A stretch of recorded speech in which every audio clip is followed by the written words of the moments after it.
Hello everyone and welcome to my GI Soap Opera Today channel. I hope everyone is having a wonderful day. Before we begin, please hit the subscribe button and give this video a thumbs up. Britt and Jason start breeding farewell. Maxie and Nathan fight over Lulu and more. On today's General Hospital, Lulu consults Carly for counsel. Cody confides in Dent regarding Molly, and Molly consults Christina before making a choice on Cody. When Cody and his friend Dent get back to the stables from a basketball game, he wants to know when and how Dent realized that Lulu was the one. Dent is taken aback by the question, but he does confess that he met her for the first time at the floating reef. Oh, how we long for that bygone era. Is this about Molly? Dent inquires. He was scared to death by Cody's endometriosis horror story, but it deepened his love for her. Cody wants to assist Molly, but he just doesn't sure how. Their conversation shifts to Lulu and Nathan, a subject that continues to unsettle Dent. Dent muses on how things went wrong for him and Lulu. He had hoped that they could resume their relationship once he got back to Port Charles from his PTSD therapy. But Lulu had already moved on. Are Molly and Cody already over? When Christina gets home, Molly curled up on the couch. Her pain medication from the doctor is starting to take effect. Molly says she told Cody about her condition, but Christina worries if she also told him what it means. Molly understands endometriosis affected her life and was ultimately why she and Tizzy parted up. She doesn't know if kids are on Cody's radar, but she sees how fantastic he is with children, especially his bond with James. Molly knows she will have to inform him at some time that kids aren't a possibility for her. She worries telling Cody could scare him off. Christina doubts Cody will scare that easily, and it's evident how much he feels for her. It's Carly's turn to advise Lulu.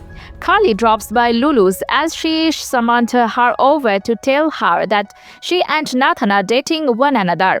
The thing is, Lulu believes Maxie informed her if she dated Nathan, then they couldn't be friends. So how does she save their friendship? Lulu reveals she also talked to Tracy about this, and she warned her not to live her life on Maxie's terms. Still, Lulu knows she shouldn't let a guy come between her and her best friend. Carly agrees if Nathan is just a guy, but is he just a guy? Lulu admits he is not, and they could have something real. Carly explains that if Maxie can't handle it, it's not her responsibility. Their topic goes to Charlotte and the troubles Lulu is experiencing with her. Carly informs Lulu that perhaps Charlotte wouldn't lie to her if she thought she had her trust.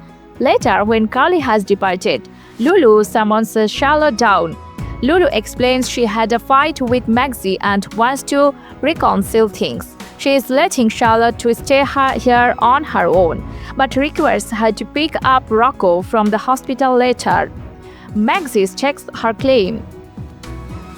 Nathan brings James home to Maxie's. After James has a juice box and heads off to his room, Maxie takes advantage of the chance to quiz Nathan.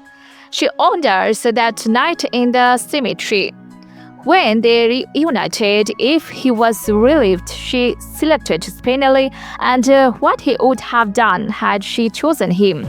Nathan maintains he would have made it work, not out of obligation but out of love. He loves her and always will. However, he woke up the father of a 7-year-old. Maxie wasn't there, and Lulu helped him connect with his son. It was never their aim to create sentiments or upset her. Maxie says what stinks is that she doesn't understand how he could have moved on in just 6 months, when she grieved him for so long. Nathan reveals that he and Lulu aren't in love, and they were only just started to address what was occurring between them when Maxie arrived back.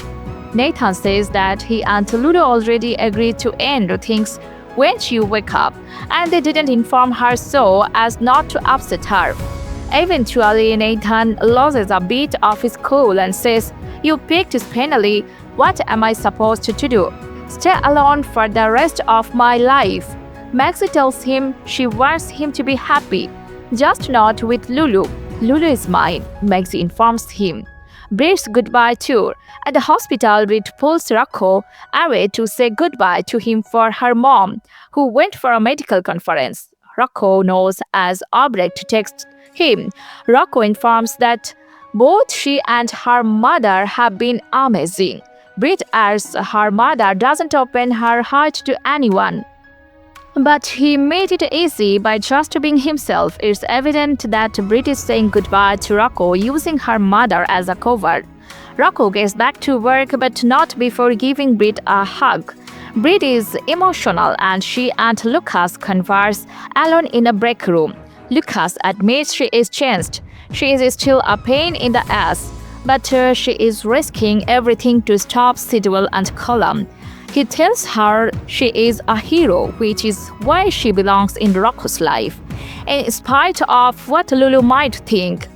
Britt tells Lucas it's bad enough she is grateful to him for all he is doing for her.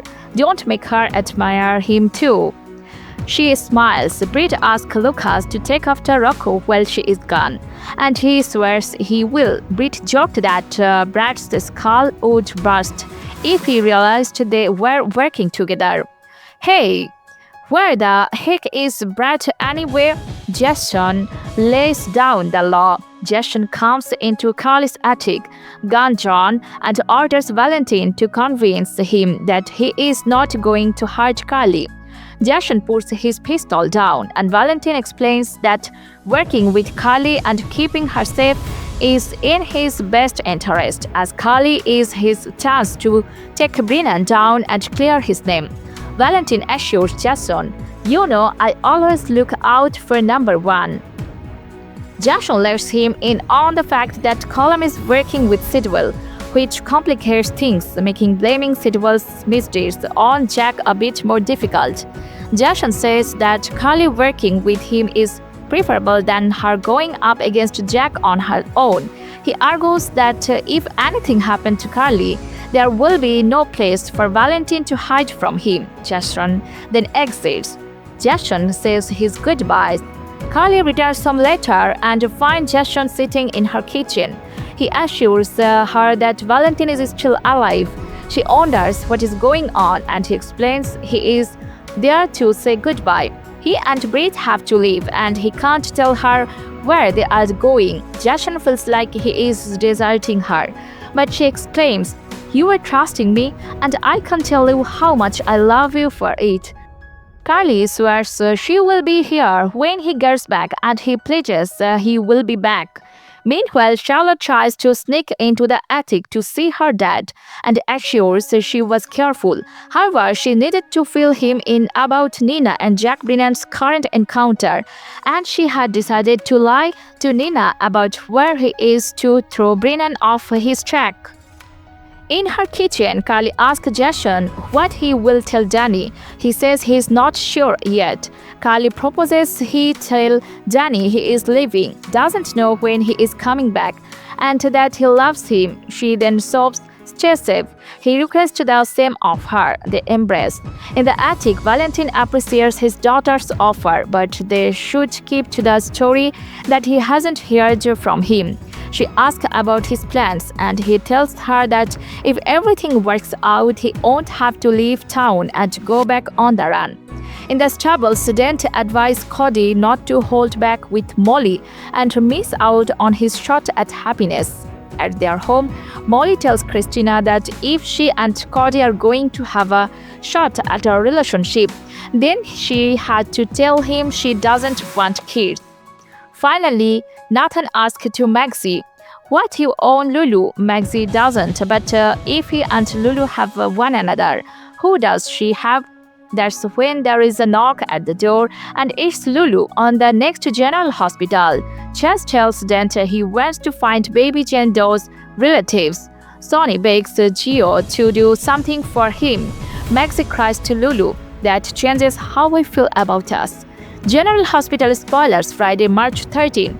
Maxie screams at Lulu. Chase volunteers for baby mission. General Hospital spoilers for Friday, March 13 show that Maxie Jones will lash out at Lulu Spencer, while Harrison Chase stands up to handle an important assignment.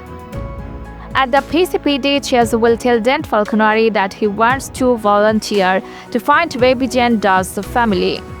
Since Nathan West isn't really getting anywhere in his inquiry, would Dent approve Chase's request and let him see what he can do? Dent will eventually bring some crucial news to Elizabeth Baldwin, so we will see if that's related to baby Jane Doe or something else. As for Brooklyn Quatermain, she will ask if she can hold Delilah's baby girl. Brooklyn Life will fall even more in love with this little one if she is permitted to take the baby into her arms and connect with her. Next, Trina Robinson will have a surprise for Portia Robinson, but the true stunner may come through Jordan Ashford later. Since Jess spoilers predict Jordan's secret will be in risk that may involve her pregnancy, perhaps Jordan's at-home test will be positive, so that could lead her back to the hospital for another test to confirm it. Portia might overhear anything and to know Jordan actually has a bun in the oven. Back when Jordan learned out Portia was pregnant, she rushed running to Curtis Ashford immediately and wrecked Portia's chance to inform Curtis herself. Will Portia blab to Curtis and get revenge at Jordan or choose to let Jordan come clean instead? At Charlie's pub, Sonny Corinthos will have a passionate talk with Gio Palmieri and will urge his grandson to do something for him. Ada Justin Turner will also spend some time at the nail shop, where she will seek someone's help avoiding a complete and utter disaster. At Max's apartment, she will film at Lulu for blowing up their friendship and acknowledge Lulu's romance with Nathan West affects her perspective of her former BFF. That changes how I feel about us, Maxie snaps in Friday's preview video. General Hospital spoilers suggest the tension between Maxie and Lulu will get even worse, so stay tuned. Jay sets stage for messy summer baby swapping. There is a baby boom expected for this summer on General Hospital. This month on the daytime series, Portia Robinson's paternity test led Jordan Ashford to take a pregnancy test. Curtis could have not one but two babies on the way, and this summer promises to be a wild one at the paternity award. Is Jordan pregnant on Jay's? Jordan Ashford's alleged pregnancy on General Hospital hasn't been confirmed yet, but would the soap's writers really pass up a chance to have both women pregnant at the same time? In fact, a prevalent view amongst followers on social media is that Jordan became pregnant on purpose since Portia Robinson is pregnant. You have to admit that the timing is strange. Having a baby was the last thing on Jordan's mind until the test results revealed Curtis Ashford was Portia's baby daddy. Then out of nowhere, Jordan started booking doctor visits until looking around to first response test. GS spoilers, possible baby swapping and paternity test scandals galore. Curtis Ashford's love triangle with Portia and Jordan has been well documented across the years on General Hospital. Curtis is now having a baby with Portia and in a relationship with Jordan. If Jordan is pregnant, there will be two babies born this summer on General Hospital, with perhaps the same father. There is a very real potential that kids may be exchanged at birth, or one of the ladies could lose their baby and try to replace it with the other. There's always the option that Jordan's kid isn't even Curtis' will child, which would undoubtedly offer her a reason to exchange with Portia. The storyline possibilities are virtually infinite. It both women are really pregnant with Curtis's baby, do you believe Jordan is up to something? Double baby bomb? Escape attempt thwarted. Don't complication. Curtis Ashford's discovery. Let's start off with Curtis. The man is already expecting a baby with Portia Robinson. However, Portia is currently with Isaiah Gannon. Meanwhile, Curtis has moved on with Jordan Ashford. While Jordan wants to keep her pregnancy under wraps for a little bit, her secret will get out. Portia is going to make a surprising discovery, which is probable that Jordan's pregnancy test results are positive. Fans might recall that Jordan exposed Portia's pregnancy before she was ready. Fans know that Portia is quite better and gorgeous, so of course she will do it to Jordan. Delilah's death investigation. Over with Nathan West, he will continue investigation Delilah's death. The victim was certainly attacked as she had internal injuries. Who would hurt a pregnant woman, and why isn't anyone looking for her? Nathan and Lulu Spencer will also have some tough decisions to make about their dynamic. Brooklyn Quartermain's hope. General Hospital teasers for the week of March 16 state that Brooklyn Quartermain will feel like the baby is fit. BLQ and Harrison Chase will be hopeful that they can foster the baby until they can adopt. Dan Falconeri's complication. Fans will also learn out what Dan Falconeri is going to do about his affections for Lulu. Elizabeth Liz Baldwin urged he tell Lulu how he feels before he gets much further with Nathan. So that might leave Lulu facing an untenable choice. Jason Morgan's escape plan for Britt Westbourne could go wrong. With Jason taking a leave soon, might this be tied to his exit storyline? Britt and Jason are currently in the throes of a perilous narrative. Even though the treatment has been reverse engineered, Britt's scenario could encounter some obstacles, especially if Jason abruptly disappears without a trace. With how many times Jason has saved Britt, I can see her going on a search for him, so stay tuned. GS's Nancy Lee Grahn phrases Rick Hurst as one of her favorite scene partners. General Hospital Nancy Lee Grahn said her scenes with Rick Hurst continue to work too well because the two actors understand each other's rhythms. Alexis didn't miss words each week on General Hospital. She didn't ask for a detailed explanation when she stopped Sonny sitting down with Rick at Bobby's. The history between those two spoke for itself.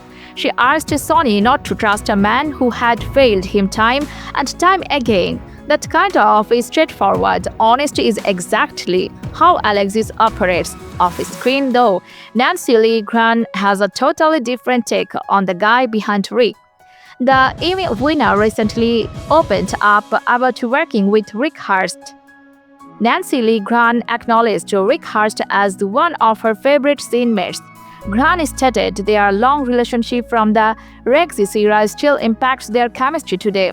The characters remain connected through their law careers and their daughter, Molly. Grahn noted that working with Hurst afforded her with a secure, collaborative acting atmosphere. She stated their common creative rhythm allows them to explore scenario and generate moments naturally. A scene partner that she trusts. Grahn spoke with Soap Opera Digest about revisiting scene with Hurst and why their on-screen interaction still worked after all these years. I just couldn't love him more, she stated of her longtime co-star. The two performers first formed their relationship during the mid-2000s run of Rex's, when Rick and Alexis circled with each other through romance, competition, and everything in between. Even now, the characters have much that keep them connected, from their common legal world to their daughter, Molly. Grahn added any excuse for the show to put Alexis and Rick back in the same room was acceptable. She described Hurst as someone who instantly knew the pace of their moments together. He is my guy, we just get each other a lot and he is so amazing at what he does. Finding freedom in the work. So guys, no more today. Thanks for watching. If you like this video, please don't forget to subscribe my channel without missing any update.